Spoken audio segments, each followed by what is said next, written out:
Hello, America. It's Erick Erickson. These are the four things you need to know this afternoon, October 7th, 2025.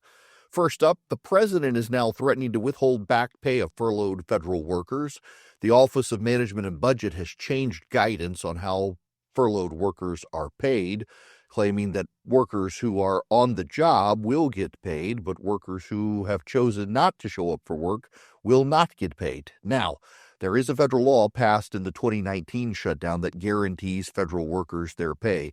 What the Trump administration has chosen to do is interpret the law different from the prior administration, and that is that workers who actually show up and do their work are going to be paid, but workers who take the day off because they're furloughed, they're not going to be paid. Democrats are crying foul, arguing that those workers deserve pay. What the White House says is, well, you can fight them in court, and if so, it could take a while to deal with.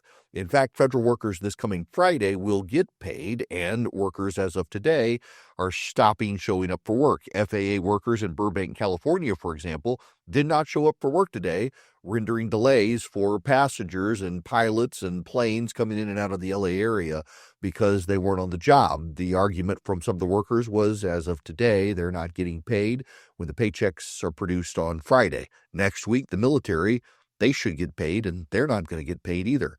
John Thune is hoping the pressure of federal employees on Democrats might get them to reconsider what they are doing. The president suggesting not paying furloughed workers who don't show up for work is another way to build pressure. Democrats will challenge it, and frankly, the reading of the law makes clear that the workers should get paid, but there'll have to be a lengthy court fight over it. Gold has hit $4,000 a troy ounce, which is significant. It's never been this high. There are a couple of things that appear to be happening. One is some discomfort with the American economy and the government shutdown as gold was already going up. Another is other countries in the world are ditching the dollar for gold as a reserve currency in a way to transfer money between different currencies. Gold hitting $4,000 a troy ounce is actually a significant sign of a lack of trust in the American economy. But also, you need to understand that other countries have not gone all in with China on making the Chinese currency a new reserve currency to compete with the dollar. What they're doing is using gold. Gold is easily transferable and converted in the same way the dollar is, and the purchases of gold reserves and instead of dollar reserves are what are contributing to driving up the cost of gold right now. The Supreme Court is very skeptical today of bans on conversion therapy. Even the progressive justices like Sonia Sotomayor and Ketanji Brown Jackson were deeply skeptical of a Colorado law that would prohibit therapists from engaging in conversion therapy. That is, trying to convince kids who may claim to be transgender that they're not, or that they're heterosexual instead of homosexual. The Supreme Court believes this is a matter of the First Amendment. And all of the justices, after the oral arguments today, surprising a number of progressives, seem ready to throw out the Colorado law. If it actually is a 9-0 decision, that will be surprising. But given Sonia Sotomayor's deep skepticism of the law in Colorado, that's kind of a big red flag for progressives. They're going to lose this fight. Lastly, Republicans are pouring millions of dollars into Virginia now. They had largely given up on Winsome Sears. Outside Republicans who look in on Virginia say, oh, it's a great race. She's an impressive candidate. Inside Virginia, the Republicans say she's run a terrible campaign, has misstated regions of the state to locals in those regions, and just hasn't been very aggressive, struggling to find traction.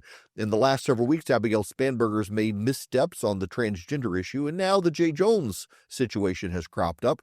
Outside groups suddenly emboldened in Virginia, where Republicans are outpacing Democrats in early voting, though probably not by enough.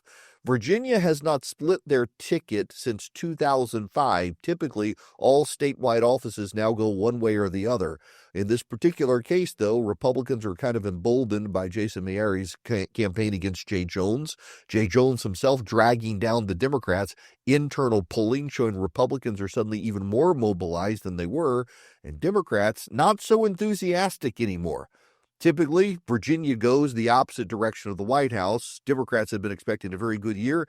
Now they're more cautious. What's notable is not a single Democrat has come out now to condemn Jay Jones and tell him to stay out of the race. In fact, Mark Warner, who in the past said that George Allen saying Macaca was disqualifying, is refusing to say Jay Jones's text messages are disqualifying. The Democrats are in this to win. They don't care about principle. They just like to lecture Republicans on principle. These are the 4 things you need to know this afternoon. I'm Erick Erickson. Please stay grounded, stay informed, stay engaged, and please keep the faith.